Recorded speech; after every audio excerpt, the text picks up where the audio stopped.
First of all students, parents తెలుసుకోవాల్సిందేంటంటే, ఒకప్పుడు India, abroad difference ఉండే. ఇప్పుడు హ్మ్. లేదు.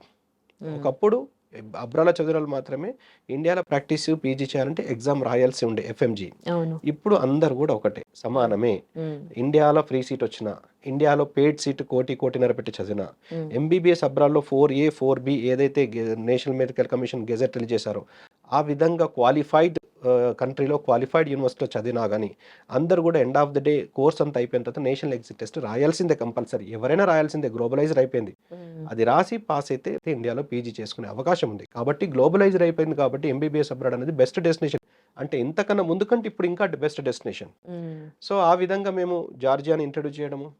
సో, ప్రతి కంట్రీకి ఒక రిప్రజెంటేటివ్ ఎవరో ఒకరు ఇంట్రొడ్యూస్ చేస్తే కానీ ఇక్కడ మన స్టూడెంట్స్‌కు ఇక్కడ ఈ కంట్రీ ఉన్నది, ఇక్కడ ఈ యూనివర్సిటీ ఉన్నది, ఇక్కడ ఈ విధంగా ఉన్నదని వాళ్ళకి తెలవదు. హ్మ్. సో, రష్యాకు ఒక రిప్రజెంటేటివ్ ఉంటారు.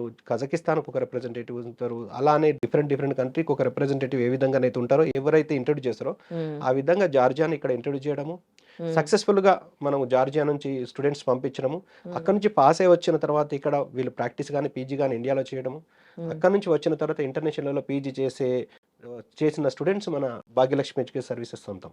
సో, హ్మ్. దాని తర్వాత మాకు వేరే కంట్రీ చూజ్ చేసుకోవాల్సిన అవసరం రాలేదు. హ్మ్. సో, ఈ ఎప్పుడైతే గెజెట్ వచ్చిందో దాని తర్వాత చాలా కంట్రీసు అంటే డ్యూరేషన్ వైస్ మ్యాచ్ కాకపోవడం వల్ల, ఇంటర్న్‌షిప్ మ్యాచ్ కాకపోవడం వల్ల, మీడియం ఆఫ్ ఇన్స్ట్రక్షన్ మ్యాచ్ కాకపోవడం వల్ల చాలా కంట్రీస్ డిస్‌క్వాలిఫై అయిపోయినాయి. హ్మ్. దాని తర్వాత కొన్ని యాడ్ అయినాయి. యాడ్ అయిన హ్మ్. కంట్రీస్‌లో మనకు జార్జియా టాప్ డెస్టినేషన్‌లో ఉంది. యాడ్ కాకన్నా ముందు కూడా టాప్ డెస్టినేషనే. అయిన తర్వాత ఇంకా టాప్ డెస్టినేషన్‌లో ఉంది. తర్వాత వియత్నాం మోస్ట్ సూటబుల్‌గా ఉంది ఈ నార్మ్స్ ప్రకారం. హ్మ్. అందుకని వియత్నాం ఇంట్రొడ్యూస్ చేసినాం. సో, హ్మ్. వియత్నాంని కూడా ఇంట్రొడ్యూస్ చేయడము, అక్కడ ఉన్న 2 యూనివర్సిటీస్‌ని ఆల్ ఇండియా లెవెల్‌లో ఎక్స్‌క్లూజివ్‌గా ఇక్కడ ఇంట్రొడ్యూస్ చేయడము, మన స్టూడెంట్స్‌ని అక్కడ పంపించడము.